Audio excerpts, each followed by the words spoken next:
Hello everybody and welcome back. Welcome to our Strong Beers or Imperial Beers week. Now, for those of you not familiar, Imperial, at least in the beer terms, is a way to denote a very high alcohol beer. You know, we're very familiar with Imperial Stouts and Imperial IPAs, which has led to the term double IPA because there was two I's, and that's led to triple IPA. And I've actually seen a quad IPA. I've never had it, but someone made one. It was like 13% alcohol. I was much too afraid of it to actually try it, so I never did. So, Imperial Beers. Well, where do we talk about this imperial idea, and where does the word imperial come from in the beer context? Well, it comes from the 17th century in the UK. And at that point, the Russian court in St. Petersburg had decided they really liked these dark British beers, these stouts and porters. So they said, okay, well, how are we going to get a stout and a porter to actually go from Britain to Russia and survive? Well, just like when they were shipping beer to India, they had to add more alcohol and they had to add a little more hopping. But the beers they wanted weren't pale ales, they weren't bitters, they were dark stouts and stout porters. So how do we make this work? Well, they would hop them very aggressively, and then they would barrel age them so that preservative aspect of the hops lasted for a really long time and kept the beer fresh. And then they dial up the alcohol so that it would survive the trip. And they would ship these high alcohol, very bitter, very dark beers across the ocean. Now that's 300 odd years ago. How does that translate to today? Well, I brought a few little examples here to talk about. For those of you wanting to just itching to get into our high alcohol beers, we're going to start with the Cabin Golden Hour here. So let's get that in our glasses while we talk through some beers here real fast. Now, within the United States, which is, you know, for better or worse, where we kind of have to talk about in terms of imperial stouts, here in Canada, we're going to start with Bourbon County Stout. This is brewed by the Chicago area Goose Island Brewing. This is the newer label. They were originally a very, very fetching, like almost looked like a Des Moines label, like white label with very fine black print. But broadly, what this was a Imperial Stout at, I think, 10.5% alcohol? 13. Okay, I was wrong. 13% alcohol, and then aged in bourbon barrels. This is a beer that's still made up to this day, even though Goose Island these days is owned by Stella InBev, which here is Labatt's. There is actually a listing in Alberta at Connect Logistics for this beer. Has been for about 2 years. I've never seen a bottle in the province ever, so I don't know if it's like a parking spot that they've registered it in the hopes that someday we might get bottles, or if it's like a exclusive for Costco that I've never actually heard about. Regardless, this was really the beer that got the craze started in the very early 2000s. And you know, it trucked along and did very well. And then we have to talk about Darklord and Darklord Day. This vintage Darklord we've got here is the 2009, and the crazy bananas thing we have here is the 2012 bourbon barrel aged bottle of Darklord. And yes, they did release an Imperial Hazy, and I will be going to Calgary Saturday on related matters. Darklord Day. Where do we even start? Darklord Day's first year was in 2005. This was by Three Floyds Brewing, also in the Chicago area, actually. This is a brewery that just... yeah, where do you even begin with this? It became this massive rock and roll 3-day festival. People would sign up in this Willy Wonka golden ticket sort of idea where, you know, if you got drawn out of this lottery, you won the right to stand in line all day in the cold. And you would, at the end of the line, get the opportunity to buy 4 bottles of Darklord. Not less, not more. You only got to buy 4 because they weren't going to make change for $100. And if you got really lucky, you could buy, when you got to the front of the line, 1 bottle of the barrel-aged Darklord for $50. And there was about 1/10 as many barrel-aged maids as there were regular, and I think it's actually become much, much smaller now. And that was insane. I only have these empties because at one point in my life, as I've discussed on the channel, I was in this crazy beer trading mood, and I did a lot of this.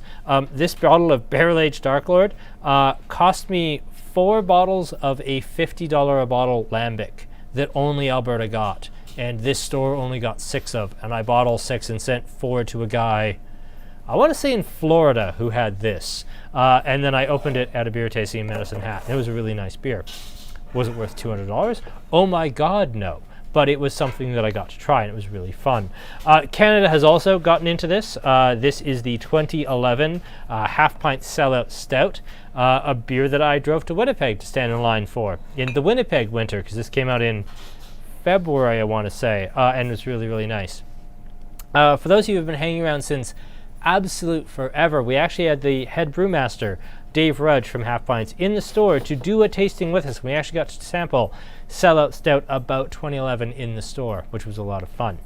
So that's the idea of Imperial Beers. I also have some Imperial IPA over here. We'll talk about that when we get to Imperial IPA. So let's talk about Belgian Golden Strong, which doesn't have a lot to do with the Imperial Beers we just talked about, but we can't really do Imperial Week without at least covering Imperial Stout because it's the elephant in the room. I didn't want to do that this week for a couple of reasons. One, I did have an Imperial Stout picked out for this week, and then we opened one just before we shot the promo for this event, and it was flat. So well done, Two Crows. Thank you for that. But yeah, I wanted to do one and couldn't, so we're doing a barley one at the last minute. And for two, you can't talk about this topic without talking about Imperial Stout. So, Belgian Golden Strong. So this is Cabin's Belgian Golden Strong at 7.2, hopped exclusively with Styrian Goldings, which is a Belgian hop. Oh. There's the alcohol, and it's bright and it's fresh. I get lemons and apples and pears. I get nice, cheesy, grassy, earthy hops off those Styrian Goldings. And okay, we're making a strong Belgian golden ale, hopped exclusively with Styrian Goldings. What are we trying to copy here? It's Duvel. Now, Duvel is the foundational beer of the Duvel Moortgat Brewery, formerly known as the Moortgat Brewery. The story varies a little bit. It all revolves around World War I. The polite version of the story is that around World War I, the owner of the Moortgat Brewery went to Scotland and he discovered these wonderful Scottish breweries that were doing these really cool kind of Belgian-style dark ales using their own Scottish yeast, and he got himself a sample from one of these breweries and brought it back to Belgium to make these Belgian-style beers using Scottish yeast. The less romantic version of that story is that Moortgat Brewery got a contract from McEwan's Brewing out of Scotland to brew their beer under license in Belgium for Western Europe, and then when that contract ended, they just stole their yeast strain. That's honestly the one I think is far more likely. But in any event, what this is a British-style yeast done in a strong golden style, and only golden since the 1970s. This beer was actually dark prior to 1971. But it's a big, powerful, lightly hopped, very rich tasting beer where it's just a very powerful, unique style. This is a style that, despite being very hoppy, will age very well. It's a style that you can easily drink far, far too much of, but at least to my palate, compared to an Imperial Stout or an Imperial IPA or even a barley wine, I get the alcohol more than I might expect. I know you're sitting at home saying, yeah, Kyle, it's 7.2. No shit, you get the alcohol. You should. You're right. That's absolutely the take you should have. But I'm still surprised. Like, these other beers I think will hide their alcohol despite being higher a little bit better. Yeast heist. Hell yeah. So yes, Duvel has this incredibly complex actual way of aging their beers. They get raised to, so after it's bottled, they get put in a room at 24 degrees Celsius for I think 2 weeks, and they get put in a secondary room at 4 degrees for a couple of weeks, and they do this incredible like cold cycling temperature gradient. I didn't see any of that when I went to Cabin's website. I didn't see any of that when I read reviews of this beer, so I assume it's just a very simple brew at a higher alcohol. But I like this style. I mean, every Belgian Golden Strong, be it this or, oh god, I think every craft brewery on planet Earth at some point in their history said, you know what we should do? We should do a Duvel clone. Because I've seen so many of them, and the fact that virtually none of them come to mind kind of tells me that most of them really aren't all that memorable. I will say though, I quite like this. I get bubblegum, I get apples and pears, I get fresh lemon, I get earthy, cheesy, spicy hops, which is my term for noble hops, which is earthy, cheesy, spicy hops. But noble hops would be the more correct term.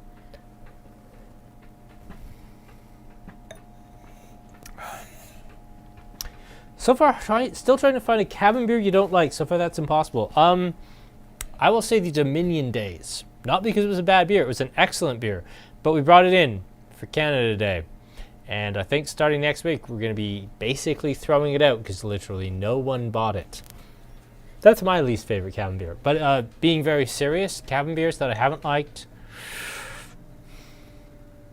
I mean, the IPA purist snob in me wants to say, oh, Zen Garden, that jasmine rice lager, it's just a lager. But no, it's actually a really good lager. I can't say that.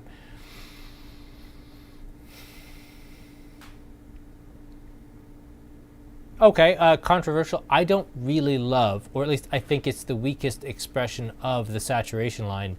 Super duper saturation. Compared to super sat, regular sat, and as I've said very many times, summer saturation.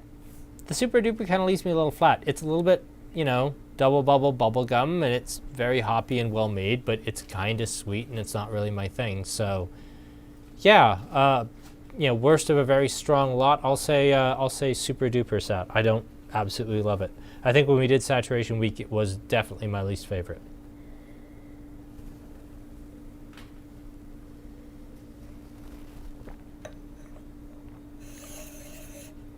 Oh, that's cute. Your daughter loved the stickers on the Dominion Days. I never used them for anything. I just put them in the recycling, but yes. That's what they get for naming a beer Dominion. Fair enough. But yeah, that's a very bright, clean, fresh-tasting beer at a lot of alcohol.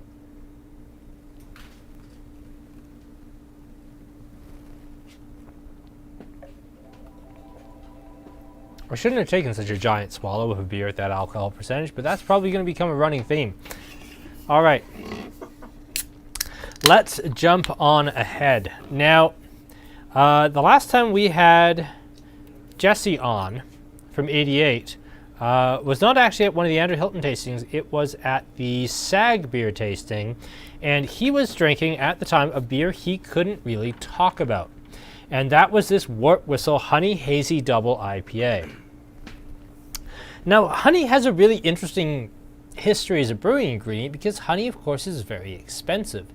Compared to, you know, corn syrup or like grape extract or Belgian candy sugar or anything else, honey's bloody expensive. So if you're using it to change the beer, if you're just trying to get more alcohol out of the beer, there's vastly cheaper ways to go. So why use honey? Well, when you talk to brewmasters, the first thing they'll say is it adds a oiliness and weight that no other sugar can. It adds a richness that no other sugar can. And then the other thing they'll say is, okay, but if you use good sugar, or good honey, that honey characteristic will carry through the whole beer, and you'll be able to taste that slick, round, almost floral character of the honey all the way through the beer. So let's jump into this. Obviously, it's an 88 IPA. I'm expecting it to be very good, and I'm immediately not disappointed. Again, like a lot of their IPAs, I do get that I'm just smelling a big bag of hops aroma.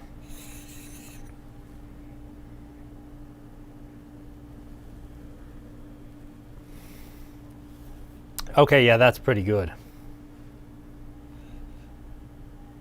Tropical fruit. Lemons and limes. Like, normally when I think hops, I think grapefruit, but this is like 5 alive. It's lemons and limes. It's very pretty. It's a little skunky. We've definitely got a little bit of that dank kind of hemp marijuana nose on this, definitely.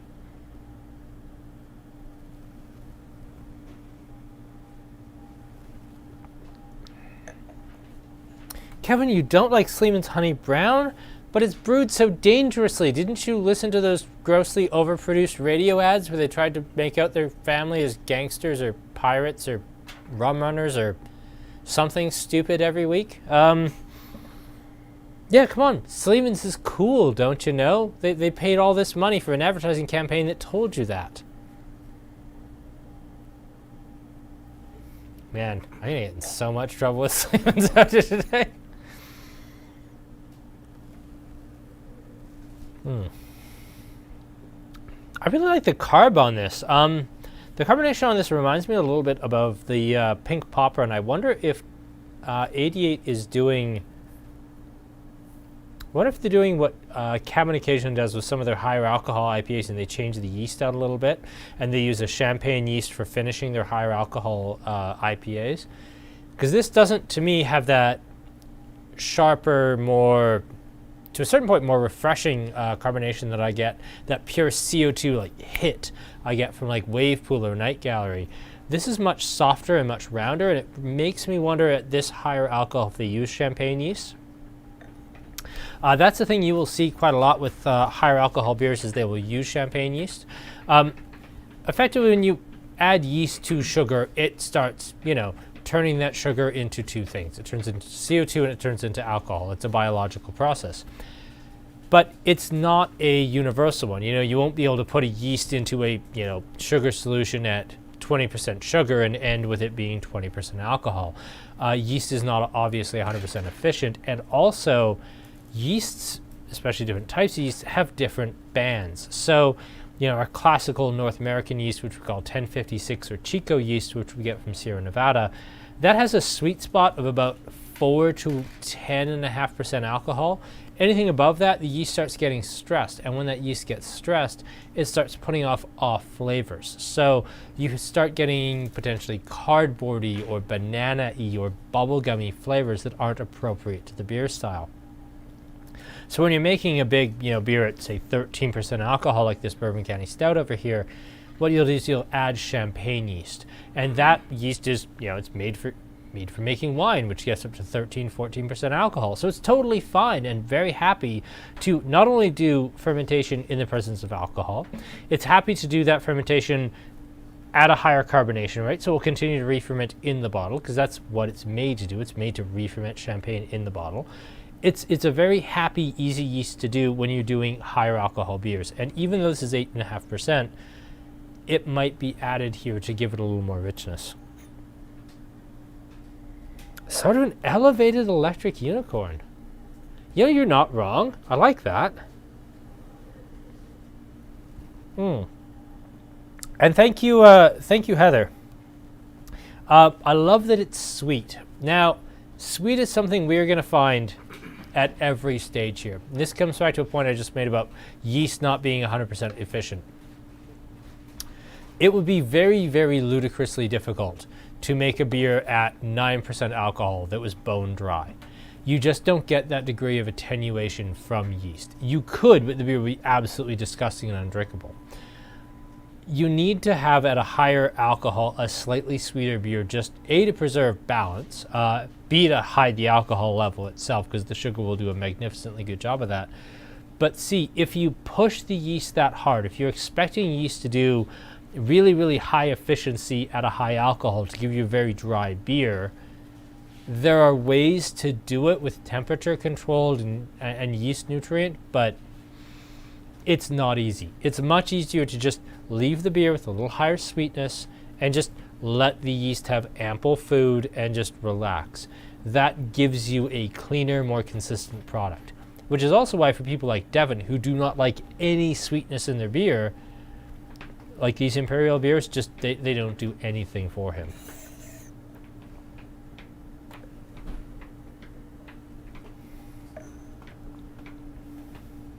Aaron, sitting over there is my spell bucket, and I would still like to be making sense at the end of this. Would you grab my spell bucket for me? Spittoon? Yes. That's exactly what I want. There you go. Thank you. Bye-bye. Bye, Nigel. Okay. Now I realize I just cheated there, because I'm sure several of you are still sitting at home with a full glass of beer, but I still need to make sense at the end of this. You don't. We're going to jump into the Blindman Wet and Dry Hopped Double IPA here. The can looks a lot like their Blindman New England IPA in terms of colors, but I don't know. I think that like it almost looks like the label of the classic New England got a little wet. We don't need you to make sense. We want a gong show. Well, I don't. As much fun as it would be to wake up tomorrow with a pounding headache and then go do accounting for 8 hours, you know, I think I'll pass. So this introduces two really interesting processes, wet and dry hopping. So when breweries add hops to a beer, they add them at two different times. They add them either to the boil or they add them afterwards. The second process is what we call dry hopping. Now, it's very rarely added during primary fermentation because primary fermentation is very vigorous. It tends to get fairly warm. And if you're looking to really introduce delicate hop flavors and aromas, primary fermentation is definitely the wrong time because it's just going to get destroyed. However, by the time we get to secondary fermentation or even settling and clarification, when you add those hops, the fermentation is very gentle, just producing a bubble every few seconds. It's very soft.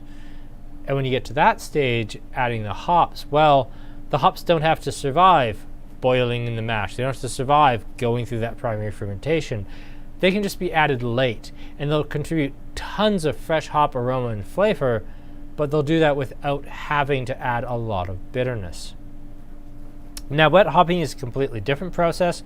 Wet hopping is the process of adding freshly harvested, brand new, like whole cone hops right out of the hop fields to the beer. Now, a very romantic person would say, of course, that's how every brewery does it, even Bud Light. They say it's dry hopped. Actually, that's Miller Lite, but it's still a lie either way.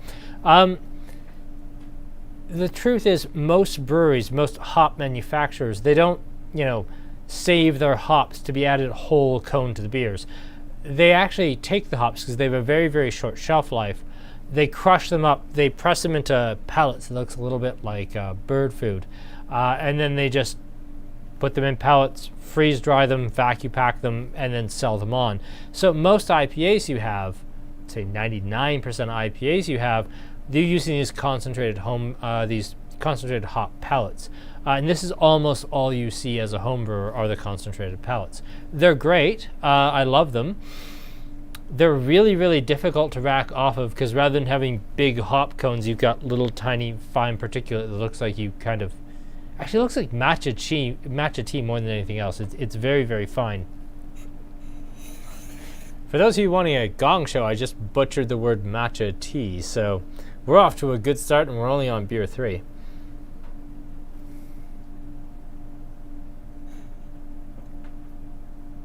Are you the only ones who use 4 different tasting glasses? Well, I clearly don't, but I would actually recommend it. Oh, thank you, Chad. I was going to get to that comment. Thank you. Yeah, Chad literally nailed it.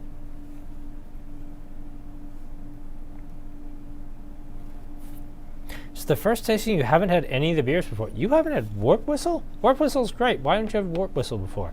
The others are good too, but I mean, this was just spectacular to me.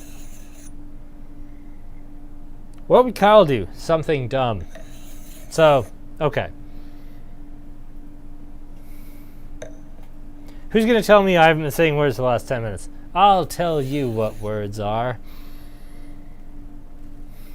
Okay, I will say on this, I get a little bit of graininess on this, and that's actually kind of nice. With the Wart Whistle, I've been saying words. Shut up, Aaron. Don't dissolve into laughter. So, thanks, Eric. You completely derailed everything.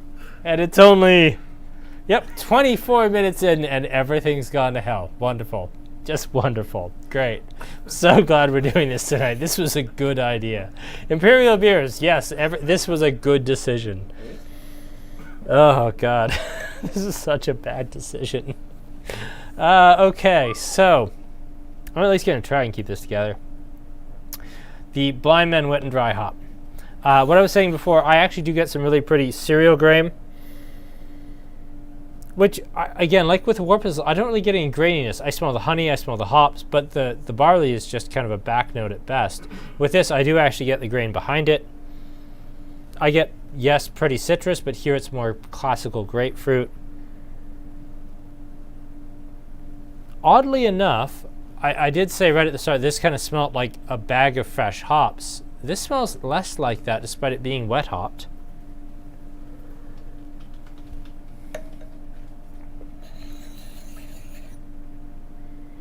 I take it we're getting filters, I see. You know, I can read the comments. No, you're fine. You're safe. For now. Mm-hmm. Someone is suggesting we use filters, though. Yes, I've seen that. Just let me find some. Beer goggles. Googling that. You know, that's an interesting point, Eric. I'm actually going to go back about the honey sticking to your palate.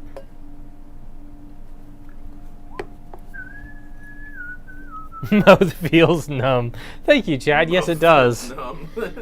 Yes, it really does, doesn't it?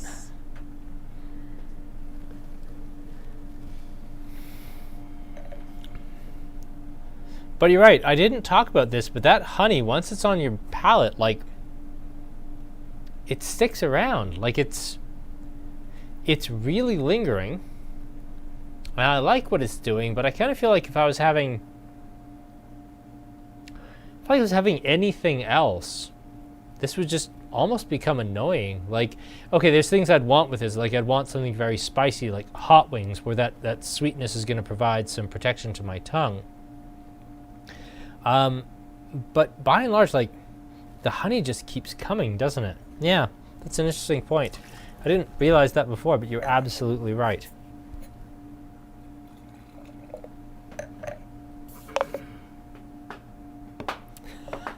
I feel like I'm watching an episode of Drunk History. Well, we haven't got into the history yet. We should get into the history, though, because I actually did bring a visual aid for the history side. I brought a bottle of Pliny the Elder. Empty bottle, tragically. But this, of course, is by Russian River. This is one of the, if not the, reference double IPA. What's our alcohol in this guy? Only 8%. Only. For those who don't know, this is kind of the double IPA that 75% of the homebrew recipes for double IPAs on the internet will be trying to copy. This is the style of the double IPA that, like, the entire West Coast double IPA style is based around. The labeling is really quite bad. I mean, it's very iconic, but it's also very bad. But I really love this beer. I mean, I've been to Russian River a half dozen times now. I love the brewery. It's just one of those classic beers that I will never get tired of.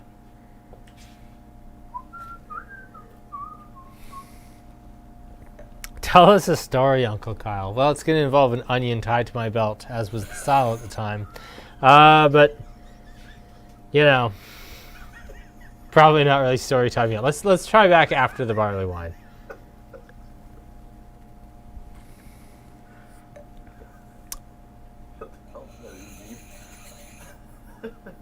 No, I'm not dumping in the garbage can, thank you. I got royally chewed out by Mike for that, so no. No more dumping in the garbage can. Hey, you know, don't judge me about my realies. Imperial Beer Week. We all knew this was coming. I'm honestly amazed we didn't sell more of these based on how much of a disaster this was guaranteed to be. Disclosure in the promo. Is there? Oh yeah, that's gonna be off the rails. So, disclaimer. Was there? Yeah, I agree with Eric here. I think that I'd tasted these before, and after tasting them, I thought the Wart Whistle was kind of prettier and showier, and that this was more bitter and intense. But yeah, I think if I had to do it over again, I might do the Blindman first. Yeah, I think the Wart Whistle's just got more going on for whatever reason.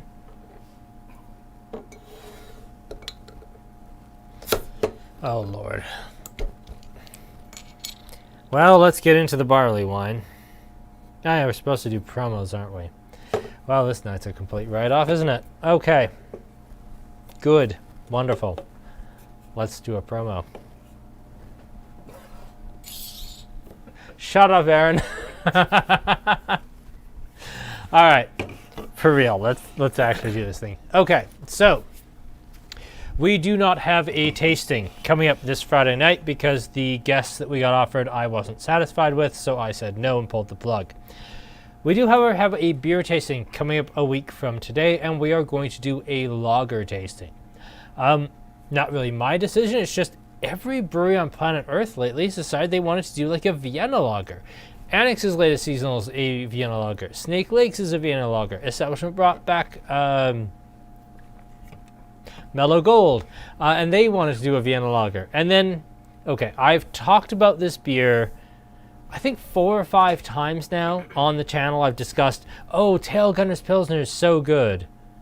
I don't think we've ever done Tail Gunner Pilsner on the channel, so we had to. So yeah, we're going to do a Pilsner, we're going to do a Helles, we're going to do a couple of Vienna lagers. We're just going to have a much lower, very relaxed, low alcohol week after the madness of this week. So let's all take a step back. Let's all take a deep breath after this week. And, you know, we'll have something much more relaxed and chill. I'm very much looking forward to that.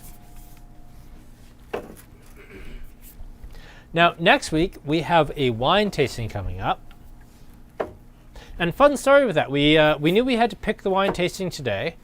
And at about 11:30 this morning, our good friend Warren Walden of Black Sheep Wines came into the store. Now, the eagle-eyed among you may recognize the Gorgo Custoza that we did for our Great Value wine tasting a few weeks back, because I absolutely love this. Well, they went and made it much more difficult for me to say no. I've always said my favorite grapes are Riesling. Number 2 is Garganega. This is literally Garganega and Riesling from one of my favorite growing regions on planet Earth. So obviously we had to do that. We're going to have this, A, for the wine tasting in a week, and B, we're going to have a big case stack of this up at the till, because, oh my God, this wine. This just absolutely rules. Then we're going to have a Corvina Veronese, and then finally we are going to have their Bartolino. So this really tiny corner of northeastern Italy, really, really fun, co-hosted by Warren Walden of Black Sheep Imports, who is this amazing rep with this really cool, super challenging tiny wine agency. It's going to be a lot of fun. I really like Warren, and I think all of you will as well. So 2 whites, 2 reds, $80. It's going to be a really, really fun Italian wine night. So that's coming up not this Friday, next Friday. Are we ready, Aaron? And willing. We're going to get into the barley wine. Oh, God. I know, I don't want to do it either, but I really like the beer, but I don't want to get into the barley wine. It's just going to hurt so much. So this is 88 Skeleton Crew. This is their Fig Newton barley wine. They did actually add figs to it. 10.8%. I like how it says sweet dreams on the back. Like, good night, fuckers. Yep, here we go. Barley wine on a Wednesday night. Please tell me to slow down and put my pants back on. I don't. I'm only shown from the chest up. I'll wear what I like from the pants down.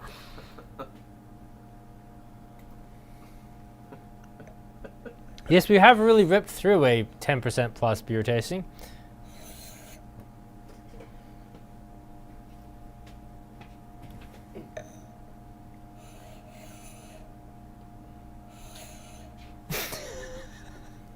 Sorry, I'm really enjoying the comments. I'm trying not to be boring here, but I'm genuinely enjoying the comments.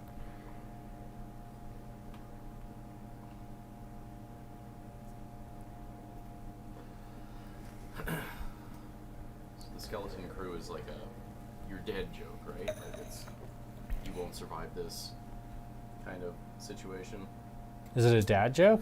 No, it's just a yes, it's strong death. Like, well, actually, I think it's actually more a COVID joke because, like, everybody. 88 cut down to a skeleton crew. They only had like the brewers on staff. They were, doing delivery door to door. They didn't have any taproom staff on. The pizza place was closed. So, yeah, this came out or was brewed at kind of the height of the COVID pandemic. Well, I say the height. Now we're in the second wave and everything's worse than it was before. But it was brewed at the time that we all thought would be the height of the pandemic, before everything went completely to hell, like this beer tasting. And no, this was to denote that this was literally just the brewmasters basically locked in their empty brewery, brewing this incredible barley wine with no one else around.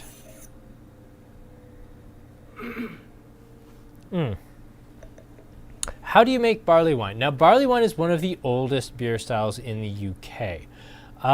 Barley wine actually predates stout and porter. It predates what we now think of as British pale ale.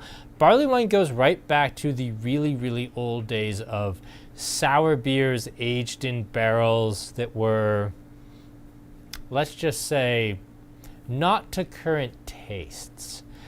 Barley wine was basically a response to the Belgian Abt system or Abbot system, as well as like French high-end wines. Britain had figured out by this point they really truly could not grow grapes. They couldn't make wine. But the monastic system still existed, at least until the dissolution of the monasteries. It was still a thing. And they wanted something that was a prestige product, something that would be high alcohol, that would be like the Belgian quads, that would be prestigious. And with barley wine, they really thought they had that. It was designed to be a age-worthy, high alcohol beer that drank like a wine. Was the whole thing. Yeah, I know it's a lot of beer, isn't it, Aaron? Jesus. Yeah. And barley wines to this day still age very well. They're very rich. They do very well over time. But my goodness, they're eye-wateringly strong.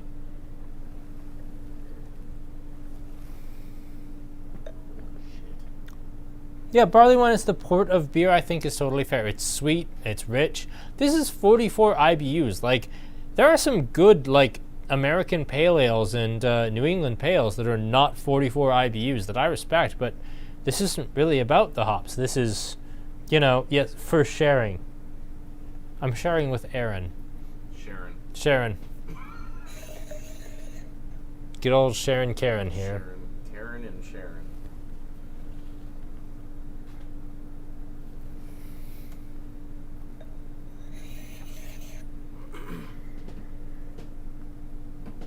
I really like how complex this is, though. Like, I get a lot of dark fruit, I get a lot of berries, I get nice cereal grain. I mean, the alcohol's right on top. Make no mistake about it. Like, this is boozy as anything.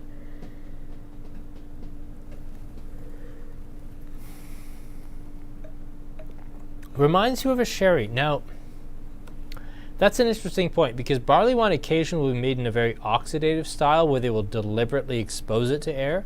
Barrel-aged barley wines are very common. As is the deeply mistaken view that wheat wines or wheat barley wines are a good idea, which are just, God, they're awful. But no, I can see this being done in a slightly oxidative style and being very pretty. I'm not picking up those heavy oxidative notes, but I still really like it. How do you measure IBU?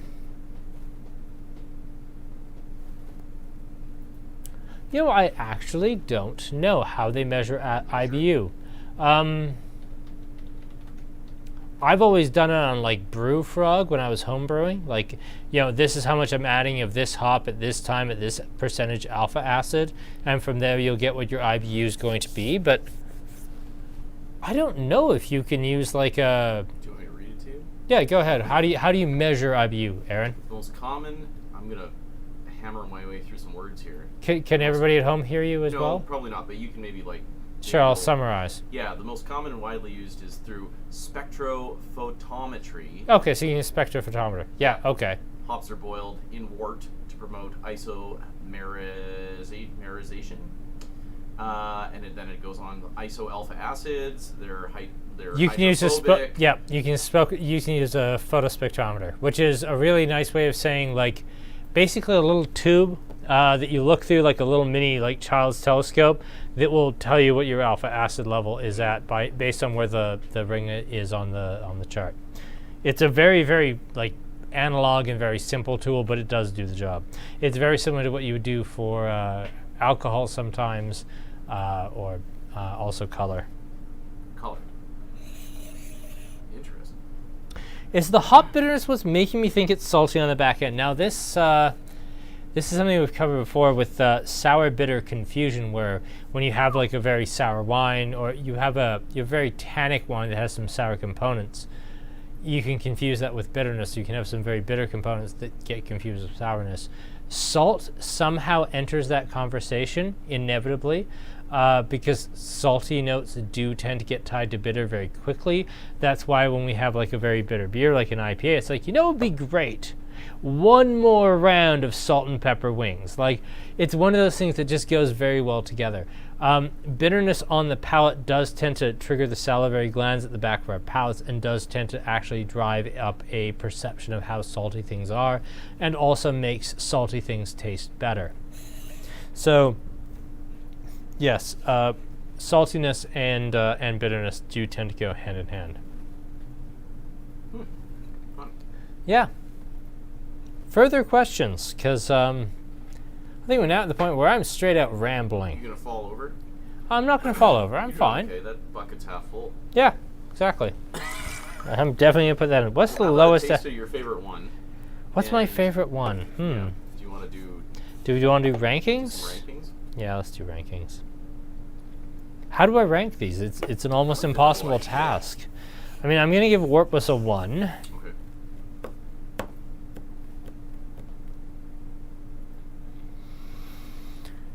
Oddly enough, I'm going to give the Cabin 2, because that style is very underdone and needs to be done very well, and I think they did an excellent job of it. Barley wine 3, and then maybe we tasted these in the wrong order. Probably we tasted them in the wrong order, but I love you, Blindman, but that's my number 4. 3, 2, 1, 4. What's my favorite dance step? I don't have one. Dance step. Much better question for Aaron, really. Jig. Jig? Apparently jig is Aaron's favorite Not that I dance can step. jig. Not that he can jig, but he does enjoy the jig. You know, as a spectator.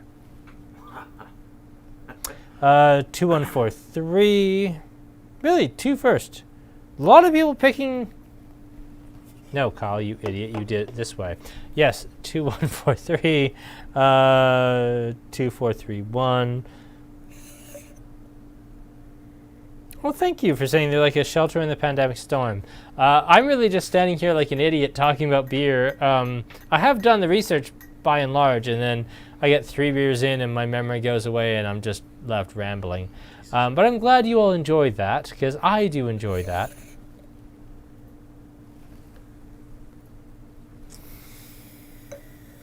Well, since it's your least favorite. 2, 4, 3, 1, 2, 3, 4, 1, 1, 2, 3, giant gap 4, 2, 2, 2, 2. Yeah, I mean, I also really like this Wart Whistle. Fun fact, Wart Whistle was, it was test piloted on draft only. They did a early batch of it. I don't think I'm allowed to say what it was, but we had growlers of it here for a while.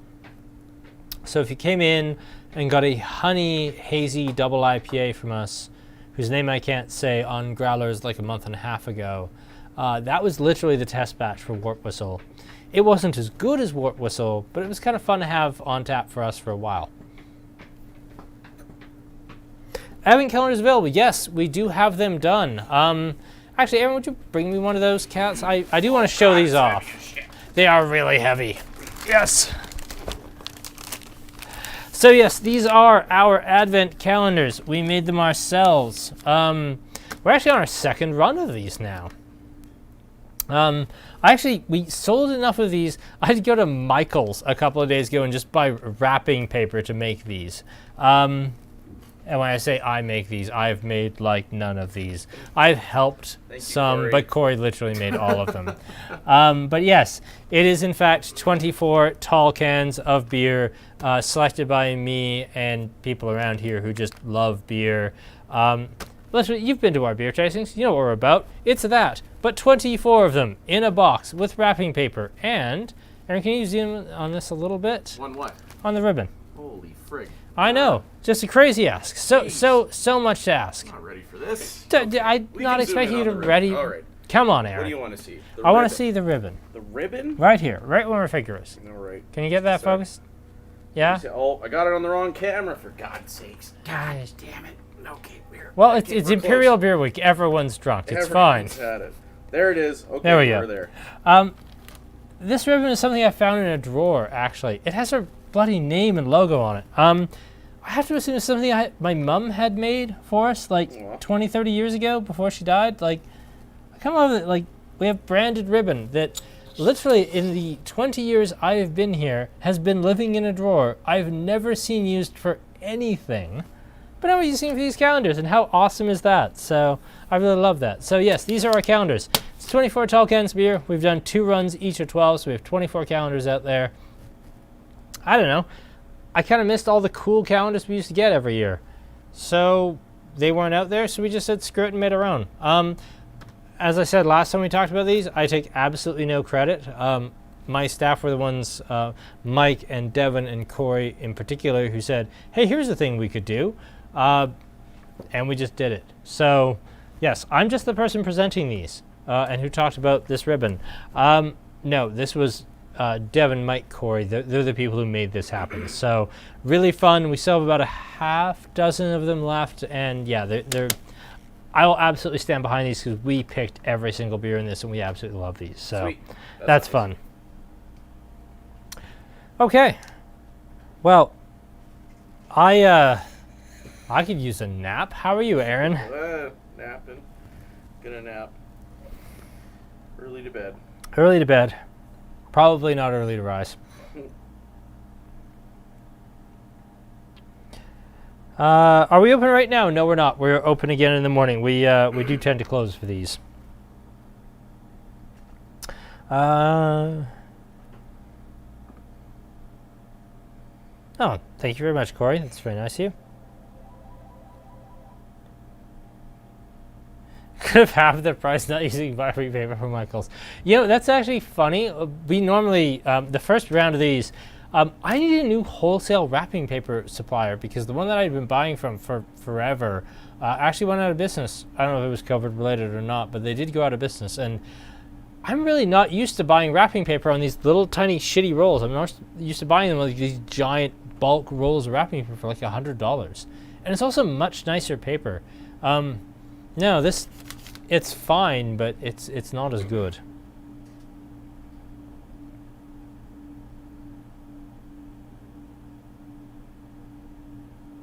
What was the decision making like for the advent calendar? It was really fun. Actually, I kind of carved it into quarters when I was picking all the beers for it.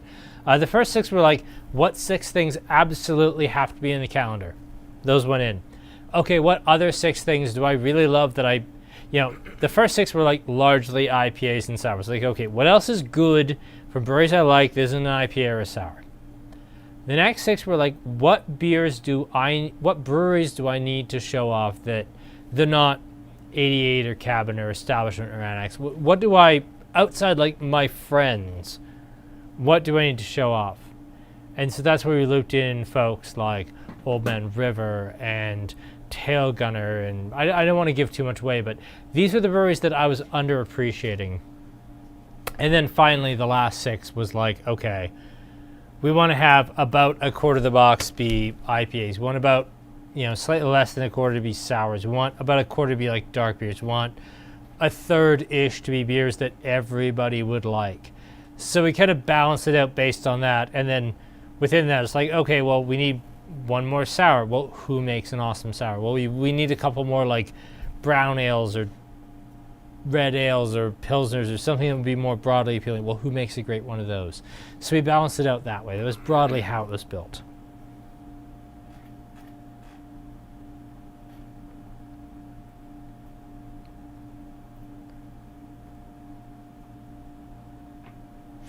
Bonus points if you can trick your wife. Well done, Craig.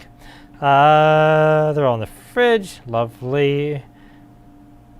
John's in for 2 calendars. We'll write you down, John. Yes, we'll have 2 on the counter for you in the morning.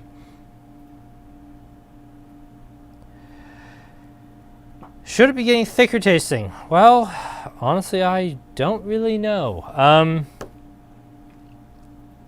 Yeah, I can't really say. It didn't taste any thicker to me, but let's be fair, I'm no longer an impartial judge. So I think we'll call her right there, Aaron. This was, okay, we knew this was going to be a complete write-off disaster of an evening. It's less of one than I feared it might be. Sure. It could have been worse. So thank you, everyone, for joining us. It could have been worse. Could have been worse. It could have been worse. Yeah. Final thoughts on that one over there? No, my final thoughts is it could have been worse.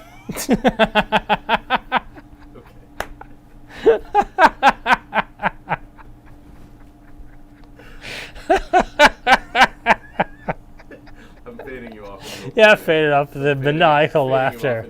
Yeah, that's fair. Yep, that's how I do it. Bye, everybody. Bye, everybody.